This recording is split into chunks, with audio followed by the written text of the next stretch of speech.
I had investigated, dozens of murders in the past. This one was different. I don't think I've driven on 101 for years and years. Me and Lori were really close growing up. We actually knew this victim. It was the most brutal homicide investigation, homicide scene that I had ever worked. This murder was particularly heinous. Miss Balazinski was murdered in just an awful way. This was a brutal murder, and this was up close and personal. Whoever's had the case, I've talked with them every single year. People's on the phone with us wanting to know, what's going on. What are we doing? How's it going? Do we have any new leads? Wanting to know if we had any more information. I miss her a lot. Even though it's been 20-something years, she was murdered on August 8th, and her birthday's August 10th. So every year it's always been, it's really tough. Our officers back in 2002 went to her home, Loretta's home, and they felt there was a need to make entry into the home. They did, and what was terrible was her other child was inside the home, toddler, wandering around. Loretta had been brutally murdered. He goes, she's dead. Oh man, my heart hit the ground. I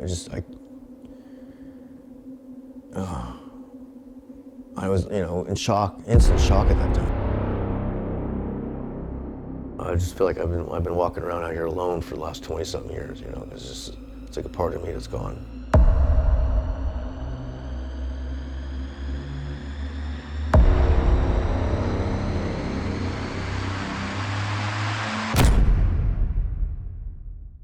I spoke with several family members today, and they told me that even 10 years later, they still get chills knowing that Lori was brutally murdered here at the Heather Circle Apartments.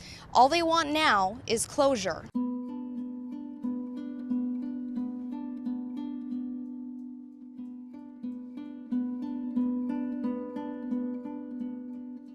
My name is Joe Palazinski. I am Loretta Palazinski's oldest brother. Lori was the closest in age to me. So she was like my best friend. She was very outgoing. To describe Lori is like trying to describe the Tasmanian devil.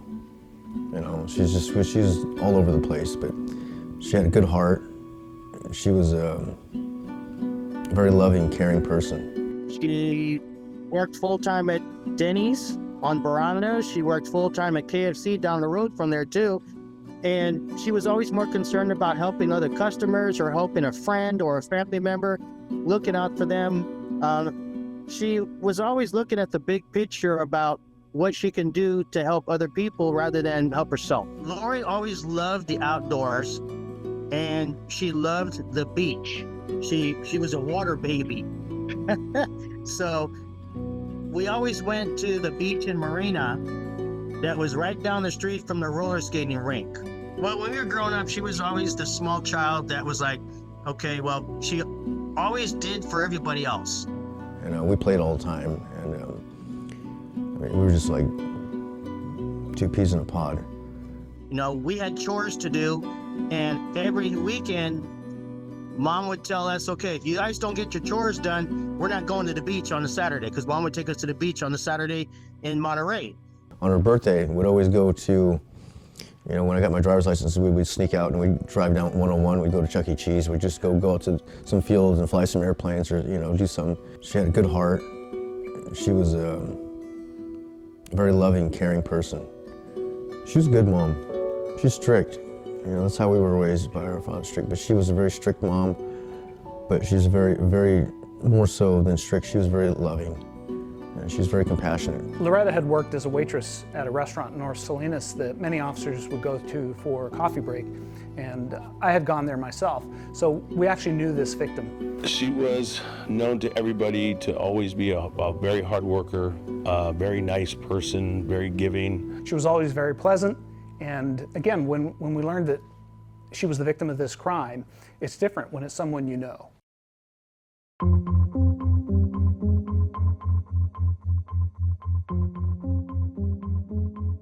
We had completed our day of work and everybody had gone home. And Jerry and I were on call for the week. I believe I was home maybe 30, 45 minutes and the phone rang and we were informed that there was a homicide that we were going to be called in to investigate. My name is Richard Serratos And at the time of the murder of Loretta Palazinski, I was one of the detectives assigned to investigate the murder along with Jerry Davis. We went to the scene, and what we found, she lived in an apartment. And when we went inside, we found that she, had been killed. My name is Jerry Davis, and I worked for the Salinas Police Department as a detective in the General Crimes Division, and I was one of the lead investigators, along with my partner Rick Serratos, in the investigation on the case of Loretta. This investigation began as a missing person report. We had a woman call and say that Loretta had not dropped the children off as she normally would. John Murray, acting chief of police, Salinas Police Department. Back in 2002, when this murder took place, I was a young officer with about 6 years on here at the Salinas Police Department, and I was working in the gang unit at the time. I responded to the scene. When we went inside, we found that she, had been killed brutally, stabbed multiple times, and her throat had been slashed also. And she was laying on the floor in the bedroom. That was a violent time, and this was different than other homicides I had responded to. And we go inside. As we approach the door, we start observing blood on the doorknob and blood on the floor. And we just walked through the whole apartment, and the last place we went was where the victim, Ms. Palazinski, was at. And she was laying on the floor in the bedroom. Her car was gone. Ms. Palazinski was murdered in just an awful way. And that was hell, man, hell. I went through 2 divorces, and that affected me in a lot of different ways.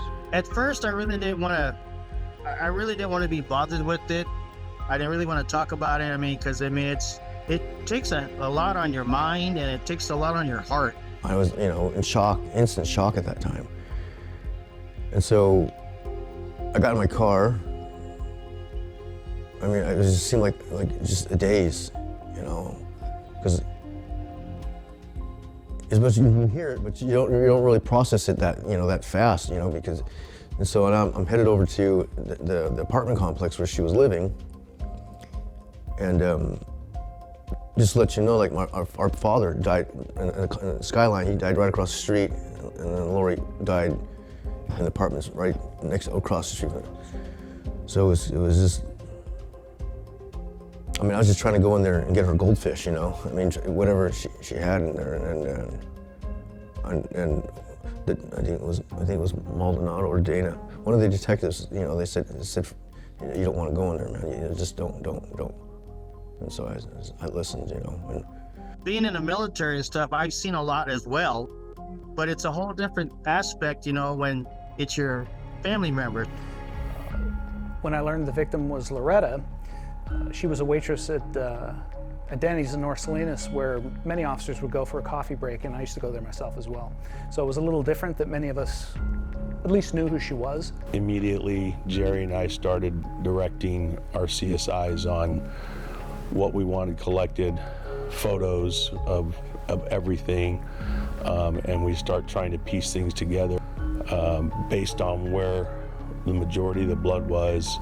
Blood on the walls, in the bathroom, in the kitchen, and try and figure out, how all this came about, and then we went from there. We knew that she had a child, and we knew that they had a child together. So, one of the main concerns was, where were those children? Loretta had been brutally murdered, and the child was there in the home. What we later learned was that, so this was probably about 2 o'clock in the morning, according to witnesses. They heard arguing coming from the apartment around that time. After he had killed her, he left the 3-year-old in the apartment with his deceased mother. What kind of person would do something like this? Someone who's evil, just pure evil. Nobody should ever suffer what Loretta Palazinski suffered. investigators quickly identifying their suspect, Loretta's ex-boyfriend and father of one of her children, Juan Nunez. Police say there had been a lengthy history of documented domestic violence between Loretta and Nunez. Both got the call a little after midnight on August 9th, 2002. After he had killed her, he left the 3-year-old in the apartment with his deceased mother. And then he took the baby over to his mom's house, dropped him off, cleaned up, and then took her car, and he, what we later learned, fled to Southern California. It was a very tough scene to go into. I think probably the only other more difficult scenes are when they involve children. But in seeing this type of a scene, yeah, you can get emotional. But you don't have time to be emotional. You have a job to do. But that emotion a lot of times turns to anger. And it motivates you to really want to go and get the person that did this evil deed. During the course of the investigation, we learned that the baby, which Loretta had with the suspect, had been taken to his mother's house and dropped off. We didn't know where the 3-year-old was at that time until much later. We had detectives go over to his mother's house and actually take custody of the baby. A family member of the suspect, Juan Nunez, the family member went over to the apartment just to check, because when he dropped the baby off, he admitted that he had killed her. And so they went over probably about 6 o'clock or so that evening. Once he left his parents' house, one of the sisters called the other sister and told her what happened, and she didn't believe it. So a couple hours go by, she leaves work and goes over to Loretta's apartment and knocks on the door. The young toddler who was left behind with his mom opened the door. And she talks to the little boy, "Where's your mom?" She goes into the apartment, sees Loretta, grabs the kid, grabs some clothes, and leaves. Closes the door and leaves. Doesn't call us, just leaves with the child. She takes the child, she goes with her boyfriend and tells him what's going on. They said, "We gotta do something with the little boy." So they take him to El Dorado Park, and they leave him out there. They'll say, "We'll just leave him here and play in the park. Somebody will find him," because his babysitter lived about a half a block away. So they did. They left him there playing in the sand. And fortunately for that little boy, the boyfriend had enough compassion, I guess you could say, to say, "No, we can't just leave him there. We have to do something." So they went and got him, and one sister said, "Well, I can't take him to the sitter because she knows me." And so the boyfriend took him to the door and told the babysitter that the little boy was in the park playing, and he said he lived there. And the sitter said, "He doesn't live here, but I'm his babysitter, I'll take him." So around 10 o'clock that night, nobody came to pick the 3-year-old up from daycare. The operator went over to the apartment, knocked on the door, and nobody answered. And then they sat in the parking lot for a while, the apartment complex, wait for them to come home. Nobody came home, the car was gone. So ultimately, she went up to the next door neighbor's apartment and asked if anybody had seen or heard anything from Loretta. Nobody had. They said they had heard some arguing earlier in the evening or that morning. And from that point, she went and she started trying to reach out to Loretta. She wasn't answering her phone. She called work. She wasn't at work. They said she hadn't seen her. She didn't show up. And so she drove over to the apartment and saw Loretta's car was gone. So she was very confused at that point, saying, well, her car's gone, but she's not at work and she's not answering her phone. Where could she be? She got worried, called the police. So our patrol officers showed up to do a welfare check, and that's when they went in and found Loretta. Investigation quickly led to Nunez, So he probably had a good 12-hour lead on us, at least. and our officers and detectives were pursuing Mr. Nunez, and that led to family members and to the Los Angeles area. The family wasn't all that forthcoming. In fact, obviously, when he showed up there and he had blood all over his clothes and his hands, he told them, I did it, she's finally gone, and he was just, bouncing around all over the place, kind of acting crazy. And the family, he had woken them up, obviously, early in the morning hours, and he changed clothes. He took a shower, changed clothes, and threw his bloody clothes out in the dumpster, and told him he was leaving. And nobody in the family called us. They didn't try to keep him there. That was it. My concern was, him being loose, how many other people did he hurt? How many other children did he hurt? He did a lot of damage. I think he put Lori in the hospital quite a few times, before he murdered her. The mom, she basically was playing it off. Yeah, he came here, and yeah, he did this, and yeah, he did that, but I don't know where he is. I don't know where he's going. Typically, when certain violent crimes happen in our city, the suspects flee to Mexico. That's almost a given. So we knew we were in a very tight situation for time to get him beforehand. During the investigation, my partner and I basically followed him into Southern California, served multiple search warrants on family residences in the Anaheim and Cypress area. We wanted this guy so bad. We worked through the night. We had to write a couple of search warrants that night, and then we had to drive down to Orange County to where he had family in Cypress and in Anaheim. And we had to wait till 6 in the morning to execute those search warrants. We didn't know if he was going to still be there, if he had gone there, but that was our goal, our plan. And while we were on our way down there, we got word that, I believe it was in Cypress, they recovered her vehicle, parked behind a little strip mall in a parking lot. So we knew for a fact that he was there, that he had at least gone there. Whether or not the family was going to help him, we didn't know until the morning of executing the search warrants and questioning all the family members. And we learned that, the family didn't know what had happened, but they had given him some money and driven him to a bus station in Los Angeles. And he got on the bus there, and he went into Mexico from San Diego. He made good his escape to Mexico. We had initial information about where he was at in Mexico.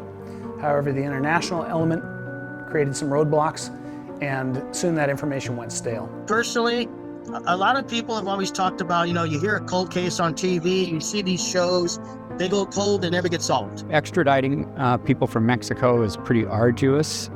First of all, a lot of people flee to Mexico. We knew we couldn't go get him, but that's not how I felt. I had even discussed with Jerry that I was willing to go across the border and go get him. I probably would have put my career on the line or lost my career, but that's how motivated we were to get this guy. We wanted him bad. We wanted justice for Loretta, for her children, for her family.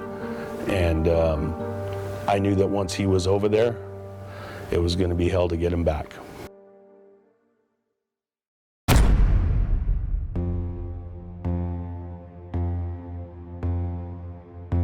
The investigation continued. However, information went stale. We stayed on this case. Again, it made a lasting impression on all of us, and I watched the detectives who were involved really exhaust every effort to catch the suspect. And over the years, like all our cold cases, we work these cases in the background. And oftentimes our victims don't know that we're continuing to work it exhaustively, but we do.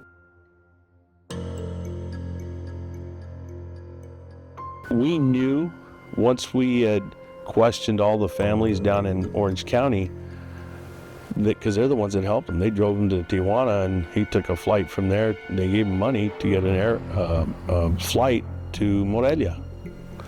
So we knew that he had crossed the border and he was gone.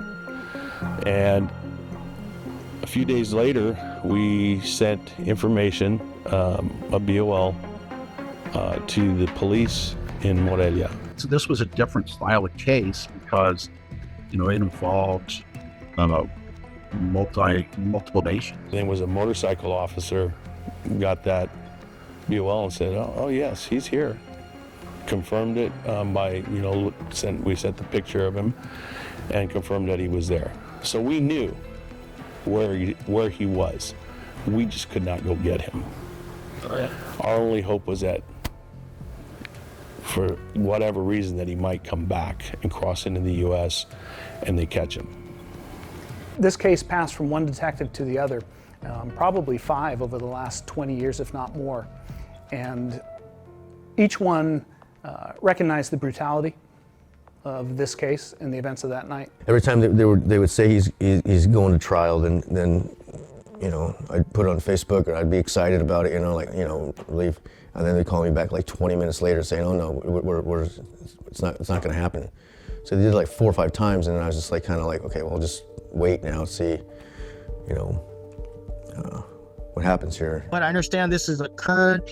I understand it's a lengthy time, but you gotta have the confidence in the individuals working the case, and you gotta have the confidence in the departments working the case, and the detectives, the officers, probation department. Lots and lots of agencies and stuff.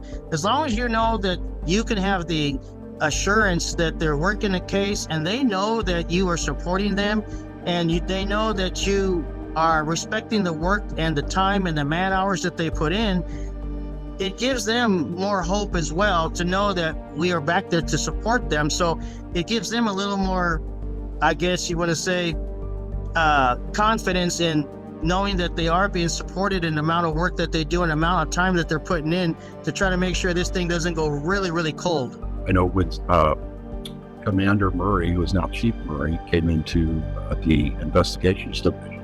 He had called me and he said, hey, this is going to be my priority, this case. We're gonna get this guy. They called me. They contacted me and said, hey, we got some new information.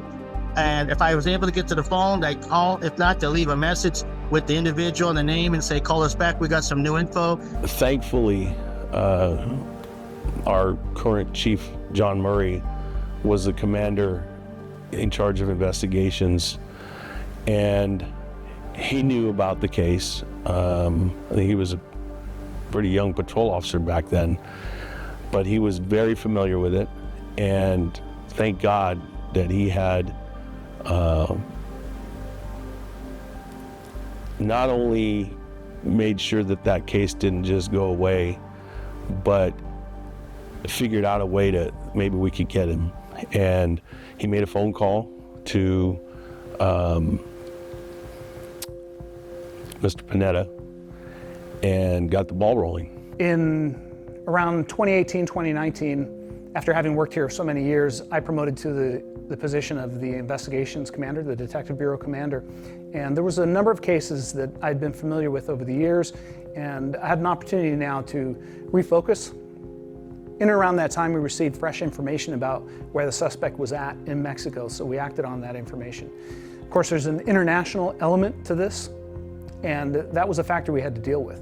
We reached out to some resources we had in the federal government and really got the ball moving. The Monterey County District Attorney's Office was an invaluable partner in this investigation. They worked hand in hand with us throughout all these years, and when we took a closer look again with that fresh information. In this case, I really want to thank the Salinas Police Department for their efforts. They knew about this case, and they came to us recently and said, look, we've got to work on this extradition. And so we did. And what we had to do is essentially present a case that it's a summary.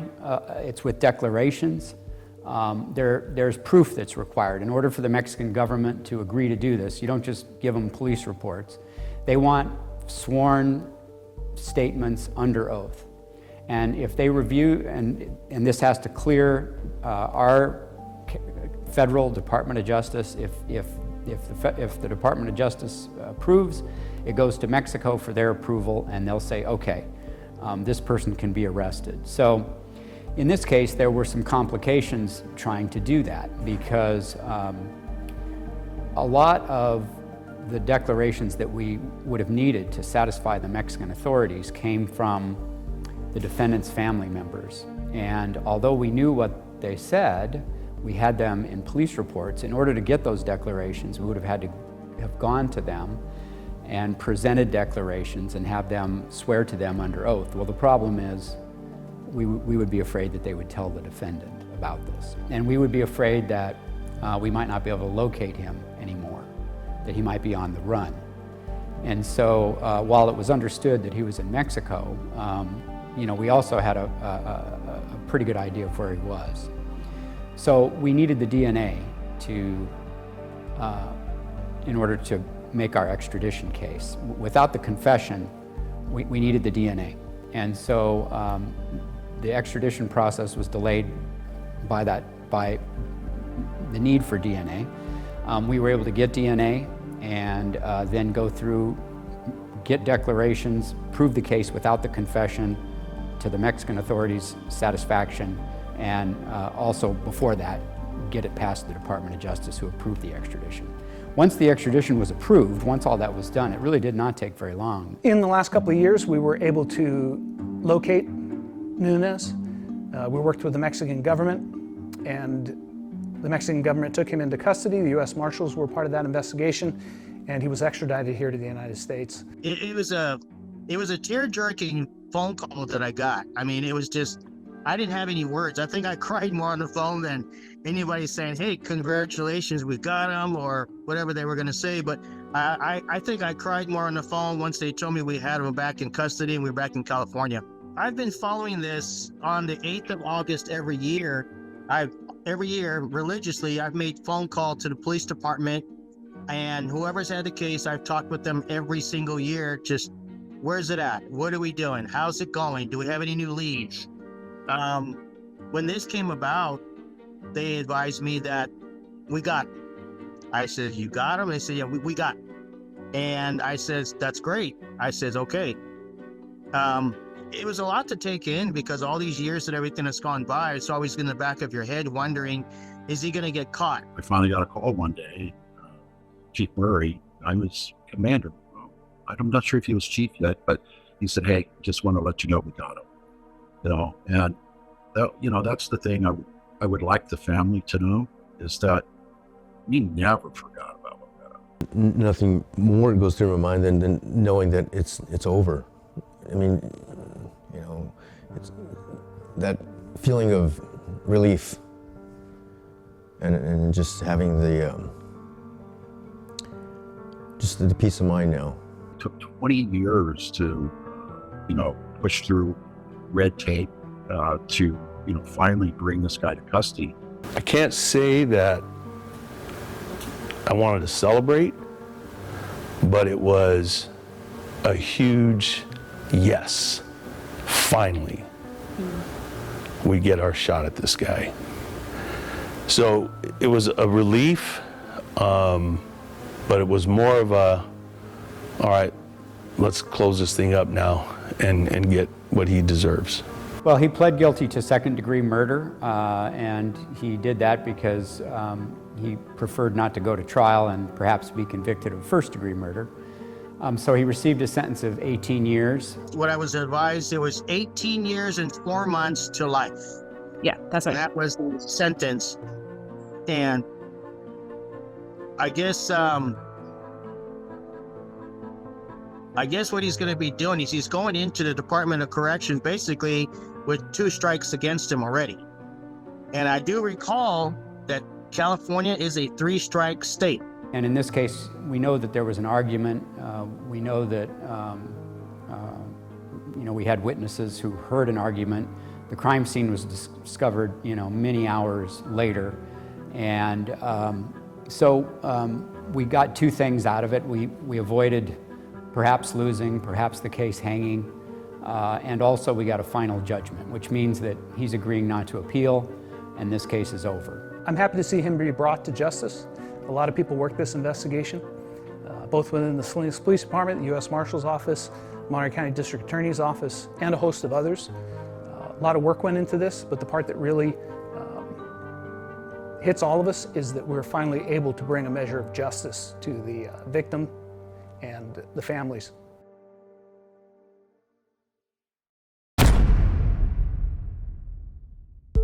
We never stopped working the investigation. And as I mentioned, this investigation went from one detective to the other.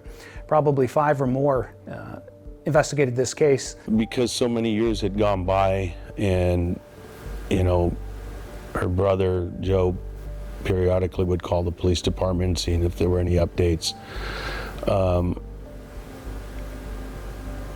That hurt that they had to endure will never go away, but at least they know that we never gave up, and I want them to know that. What I'd like to say to the agencies that were involved with this, because I have a list of who they were pretty extensive.